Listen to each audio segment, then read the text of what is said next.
Caros, então dá uma guardadinha de alguns minutos mecânico processo, daqui a pouco vocês se virem por si só, assim, mas no primeiro momento eu deixei mecânico mesmo, né? E aí eu vou pontuar aqui algumas questões aqui de ladder ou de ladder, como queiram, né? Vou compartilhar minha tela aqui. Estou identificando o compartilhamento aí, né, pessoal? Carregando.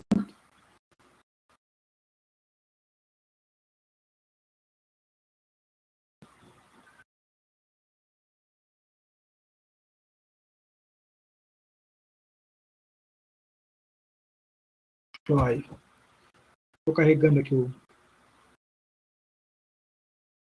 programa para a gente ver para a gente fazer uma nós trabalhado aqui pelo menos essas primeiras etapas aqui da linguagem ladder para fazer um fechamento dessa questão aqui, show. Estou torcendo que o programa abra aqui. Né?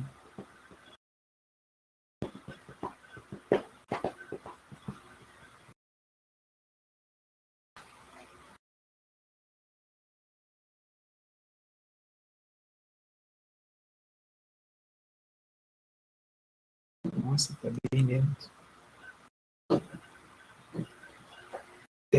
Deve ter algum escaneamento aqui de vírus rodando em paralelo, só pode. Não é um programa pesado, né?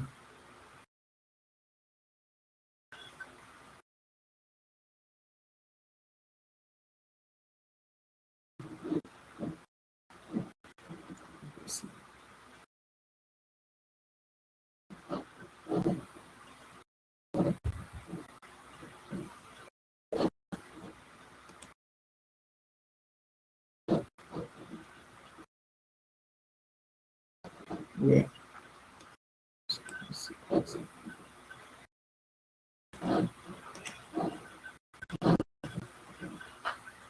Aí.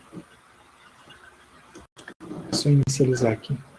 Enxergam aqui, né, um programinha de mapa aqui, né? Tranquilo. Então, vou adicionar o que a gente tem trabalhado aí pelo menos nos passos aí da linguagem ladder, para deixar um pouco mecânico aí o processo. Abriu, ok.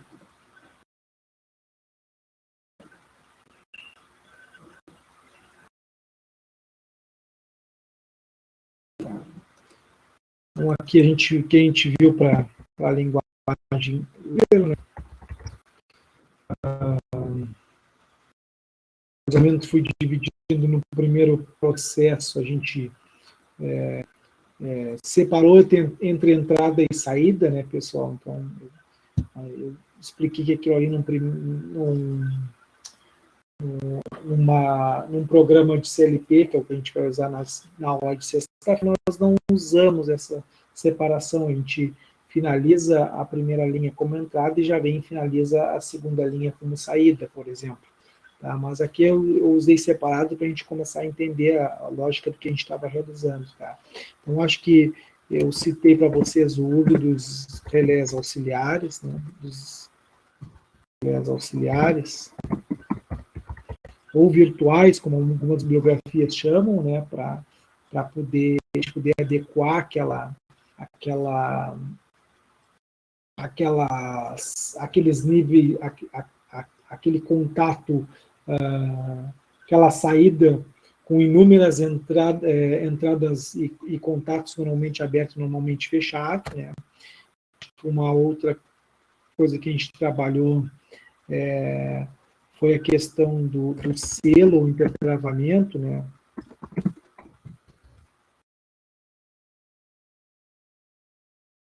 Pelo fato de estar trabalhando sempre com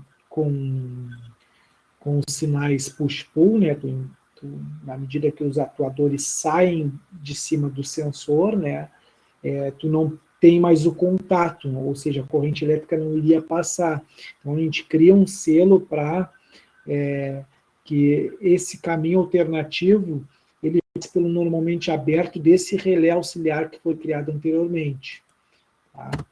Então, outra coisa que eu acho bastante pertinente ter na programação de vocês, vai evitar que vocês tenham alguns errinhos mais adiante aí, né? É o fato de vou colocar com uma linguagem bem amarrar a segunda linha, a linha sucessiva à anterior, né? Então, amarrar a linha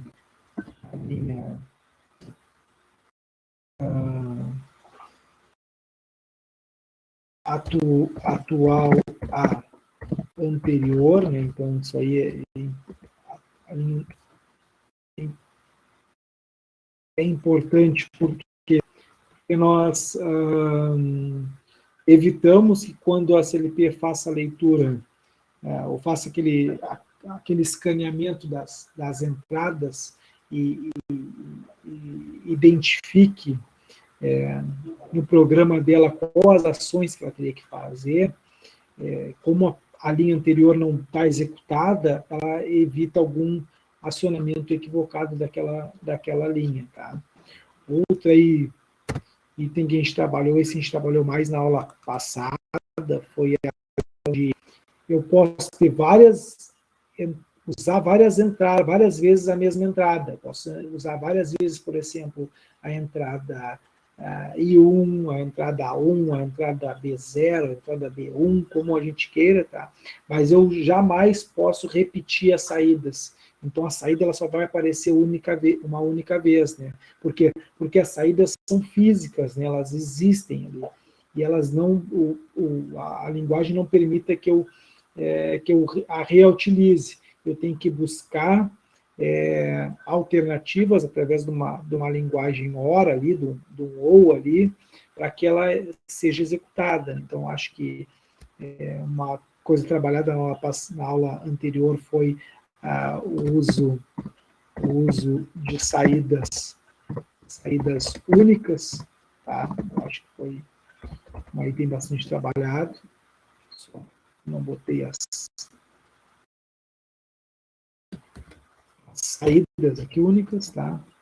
Eu acho que outra questão também que foi bastante trabalhada foi desbloquear, né? Preocupação com desbloquear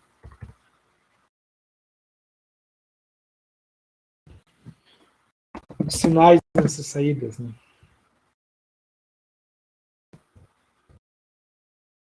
É exatamente o mesmo motivo, né? Preciso liberar se a válvula ela é biestável, ela recebe 2 sinais, eu preciso retirar um sinal para entrar com o outro, senão eu não consigo trocar o estado dessa válvula, tá? Eu acho que, por fim, assim, pela que eu engessei esse processo de aprendizado inicial, eu acho interessante a gente finalizar a última linha de entrada do programa, né? A última linha de entrada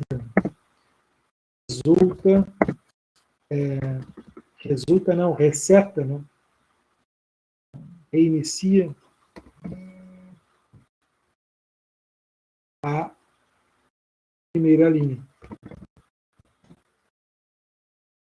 O motivo para isso, reinicia, né? E o motivo para isso, o que é? É a gente conseguir disponibilizar a nossa programação para uma outra ação, né? Então, essa é a ideia aqui. Essa, eu acho que é o terceiro item. Então, acho que dentro desses 6 tópicos principais ali, agrupados àquela nossa aula teórica, a gente conseguiu montar um roteiro que vai permitir com que vocês resolvam todos esses exercícios que vocês têm aí. Tá? Eu já tenho resolvi um da primeira lista, da segunda lista, da lista 2, resolvi um da lista 3, né? e hoje resolvo mais um da lista 3 também. Tá? Então, teorizei um pouquinho a questão da nossa aula e agora estou aqui para... Vou interromper esse meu compartilhamento aqui e volto aqui para a lista que vocês têm em mãos aí, né? Tá, o que vocês têm aí que eu separei aí uns 7 exercícios que permitem com vocês treinar vários automatismos aí, né? Então, aqui tem um exemplo de um torno, né? Um torno que faz um trabalho aí, né? Acho que é de usinagem de umas peças aqui, né? E, então, tens um alimentador por gravidade, né, dessas peças, elas são introduzidas aqui a um cilindro que vai fixar, depois joga lá contra a placa prende a peça, começa uma etapa de execução aqui, então é um sistema, um torno aí totalmente automatizado, né, com exceção, é claro, da entrada, ela precisa do operador para executar, foi isso que a gente montou aqui. Esse outro aqui é um dispositivo de estampagem, aí tem uma peça que vai receber esse processo de estampagem em através de vários cilindros, aqui de 4 cilindros. Então, fui apresentando alguns enunciados aí de aplicações do que vocês conseguem desenvolver com com o nosso aprendizado. Aqui outro sistema de gravação, aqui tem uma placa aqui colocada, essa placa com essas dobras oblíquas, ela vai receber uma sequência aqui para fazer a gravação sobre essa peça. E assim vai, tá? Tem um outro livro ali que eu apresentei para vocês numa aula anterior, que aborda uma série de questões fundamentais de automatismo, de ideias de automatismo, bem interessante. Aqui tem outro automatismo aí para a introdução de um ring, né, de um retentor num conjunto de parafusos, né, então, e aqui tem outro sistema, esse aqui é o sexto, ele coloca, tem uma carga chegando numa esteira, essa esteira, ela coloca a carga aqui para fazer a pesagem, se estiver dentro de um certo valor admissível aqui, ela passa para a esteira 2, senão ela permanece na esteira 1 para ir para descarte, alguma coisa assim, ó. É um enunciado desse exercício aqui. E o 7, que foi o que a gente trabalhou na aula de sexta-feira, era para um tubo de refrigeração, para fazer um processo de rebordeamento aí, né? Então, tinha uma certa sequência para primeiro entrar uma peça, depois avançava, entrava o segundo gabarito e depois era liberada a peça. Era uma sequência de operações. Tá?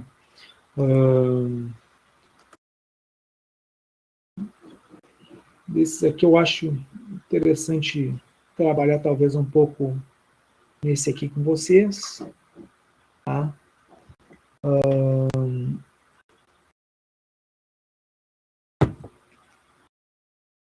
Eu vou fazer uma leitura breve aqui do enunciado. Tá? Uma máquina a seguir realiza a rebitagem de passadores, né?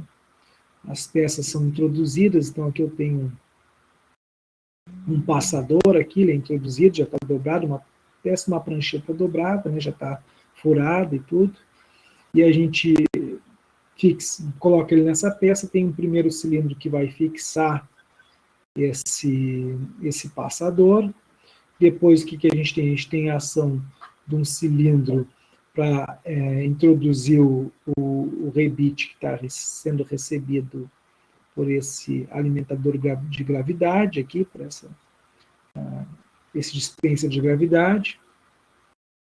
E aí deixa eu ver qual é a sequência aqui, ó. Os dois cilindros 2.0, esse aqui, ó, introduzem acho que é um rebite, né? Onde ler. Introduz os rebites e mantém eles fixos. Então, o cilindro 2 avança e mantém fixo, e aí depois a gente tem a ação do cilindro 3, que é esse avanço aqui, como ele é cruzado, ele vai, ao avançar, ele vai remanchar e vai introduzir a outra, vai remanchar esses rebites que foram introduzidos. Depois que a gente tem a liberação dos cilindros 2 e 3 juntos, né? E, por fim, a liberação da peça do passador já rebitado. Então, essa é a sequência aqui do nosso automatismo. Então, vou já de praxe abrir lá o meu Excel aqui para a gente começar a desenvolver o diagrama funcional.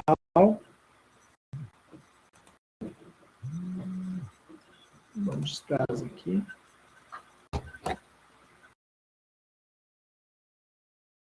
Já compartilho essa tela com vocês aí. Vou comparar aqui essa tela.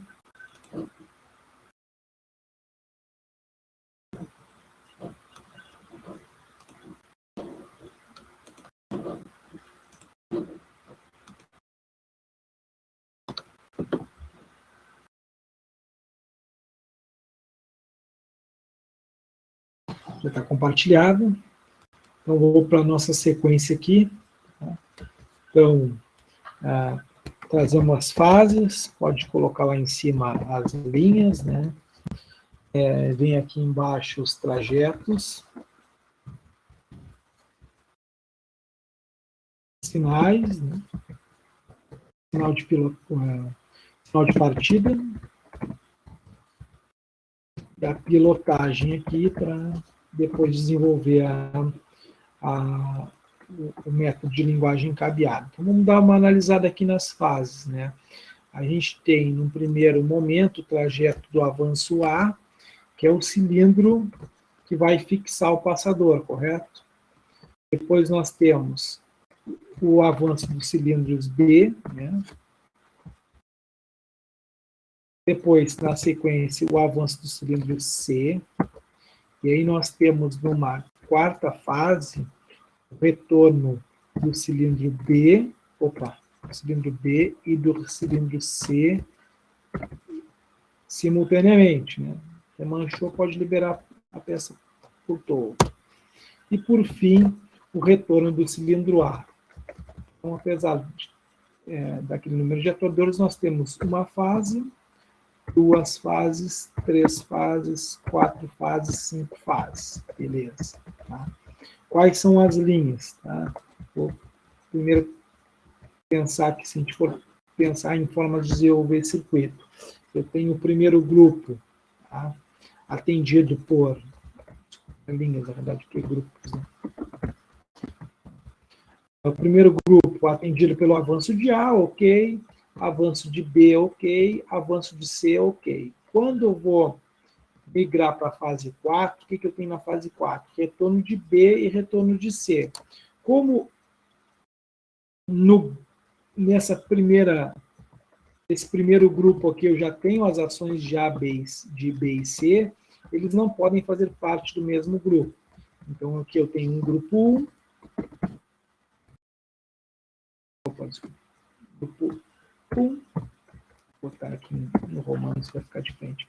Grupo 1 e grupo 1. Quando vai trocar aqui, eu tenho grupo 2 e grupo 2. Tá?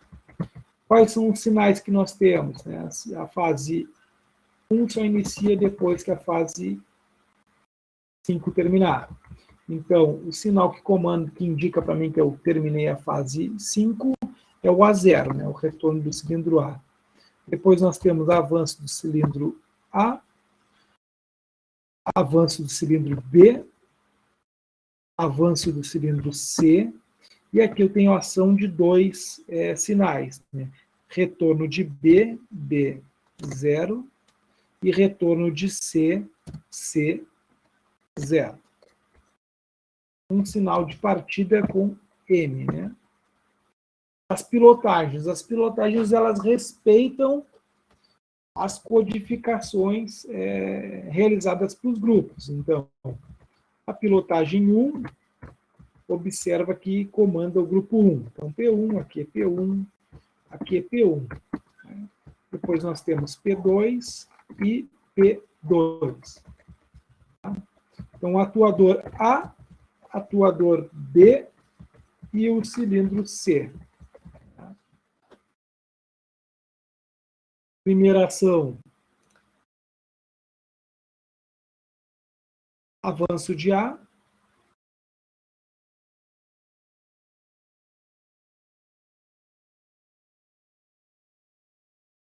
Segunda ação, avanço de B. Terceira fase, caracterizada pelo avanço de C. Depois começo a realizar as ações de retorno, né? Retorno de B e C simultaneamente.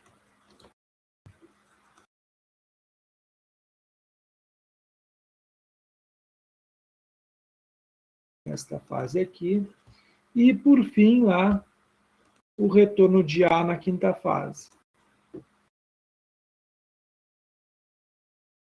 Trouxe para cá esse retorno de A na quinta fase.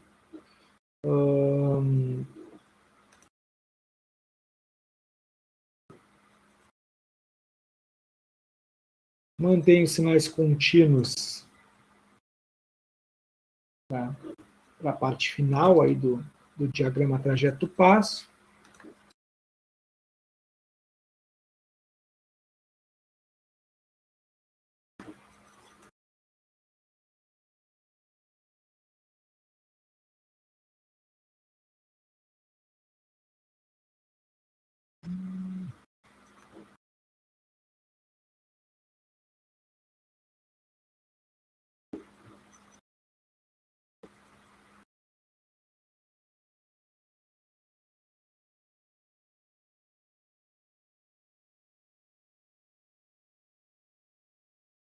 Então, finalizando aqui com o atuador C. Então, não há dúvidas que nós temos uma sequência indireta, né? Tenho A, B e C, B, C, A aqui. Então, não tem um espelhamento dessa divisão aqui dos grupos 1 e 2, e eu tenho até fases distintas ali, tá? Mas quanto às fases eu conseguiria resolver. Mas se a gente for analisar esses sinais aqui, com certeza eu tenho sinal bloqueador nesse processo aqui. Então, a gente, se migrar para a lógica cabeada, não posso resolver pelo método direto, vou ter que ir pelo método cascata. Tá?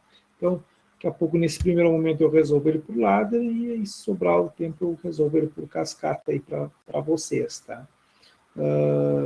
Dúvidas aqui quanto à formação do diagrama funcional, pessoal. Importante, eu vi que tinha uns alunos que apareceram agora aí que estavam sumidos, né? No caso do Gabriel Kuhn aí, o Francisco também estava sumido. Alguém? Manda, Felipe.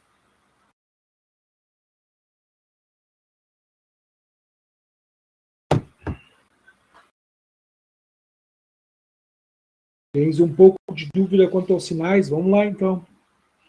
Eu aqui já tenho passado um pouco batido pela questão de nós, um pouco de sinais nesse preenchimento do Excel.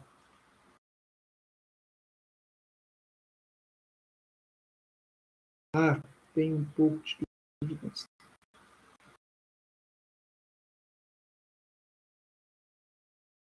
Tá, qual é a dúvida especificamente, Felipe?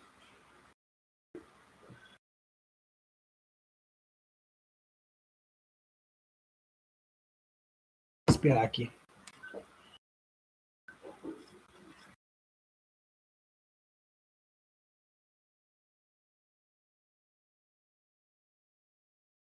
Tranquilo, André, tu não consegue pegar o bonde aí tranquilo. Estou começando o exercício aqui, a gente fez uma revisão do que a gente já trabalhou nas aulas anteriores.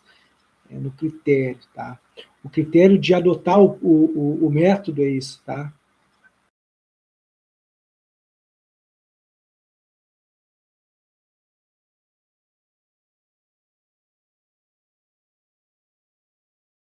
Tá.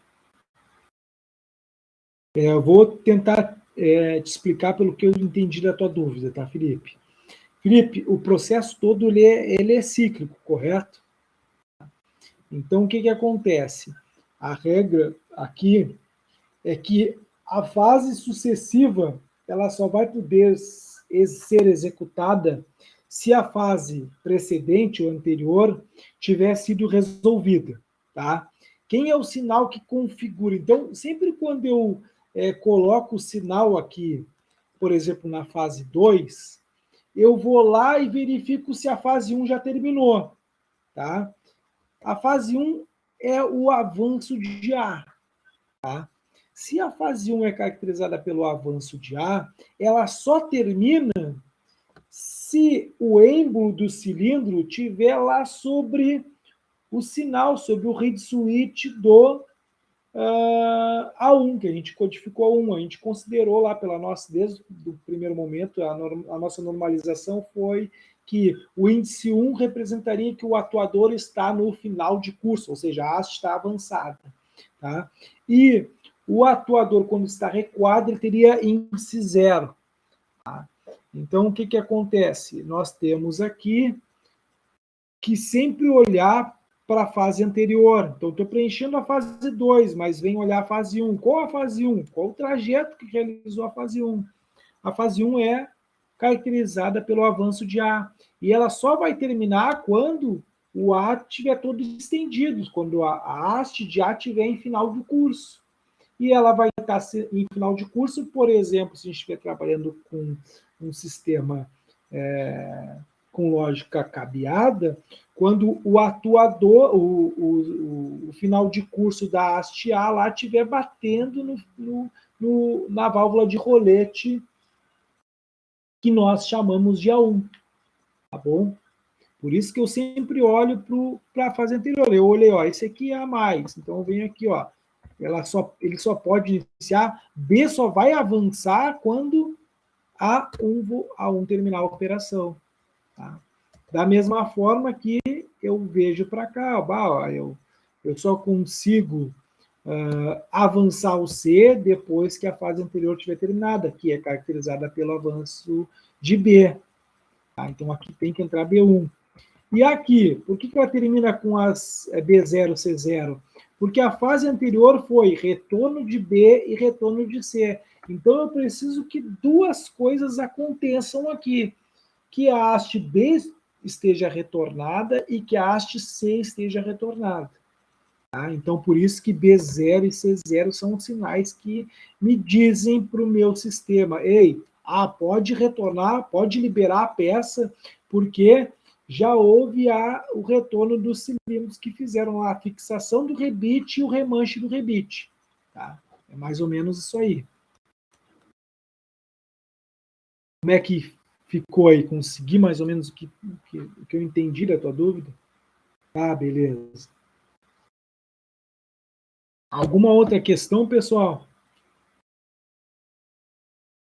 Então, a gente sempre olha para o antes, né? Tu tá no segundo degrau e olha para o que acontece no primeiro degrau. Joia. Não tendo mais nenhuma dúvida, vou avançar aqui para o nosso processo aí, tá? Então, vou abrir aí o Fluid Sim de vocês, tá? Vou abrir o meu aqui e a gente já começa. Tem um botão errado, desculpa. A gente já começa a trabalhar.